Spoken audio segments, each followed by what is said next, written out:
কিছুদিন আগে একটা ভিডিও দিয়েছিলাম, সেখানে বলেছিলাম কিভাবে আজকালকার ছোট থেকে বড় মাপের সব মেকআপ আর্টিস্টরাই ক্লায়েন্টের গয়না দেখিয়ে ভিউ কালেক্ট করে। এবার তোমরা বলতেই পারো আমি কেন এই ভিডিওটা তাহলে বানাচ্ছি। কারণ আছে। আমার সেই ভিডিওতে একজন কমেন্ট করেছিলেন কিভাবে একটা মধ্যবিত্ত মেয়ের মনে এটা ইম্প্যাক্ট ফেলে, যার কারি কারি গয়না নেই, যার হয়তো করার সামর্থ্য নেই বা কেনার রুচি নেই। সে ভাববে যে এনাকে যদি আমি বুক করি মেকআপের পরেই ইনি ভিডিও করতে চাইবে আমার গয়নার, আর আমার কাছে তো অত গয়না নেই, ইনি যাদের সাজান তাদের এত এত গয়না, তার চেয়ে থাক। ভেবে দেখলাম কথাটা তো সত্যি। আমিও সে জায়গায় থাকলে এরকমই ভাবতাম।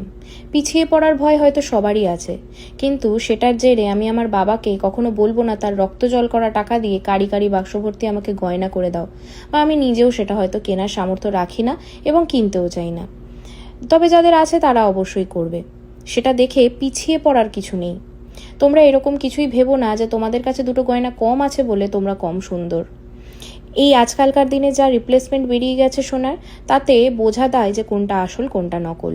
তাই সামর্থ্য অনুযায়ী নিজের মতন করে নিজের বিয়েটা করো, নিজেকে সাজাও। তোমরাই বলো এখানে কোনটা গোল্ড প্লেটেড আর কোনটা আসল সোনার গয়না।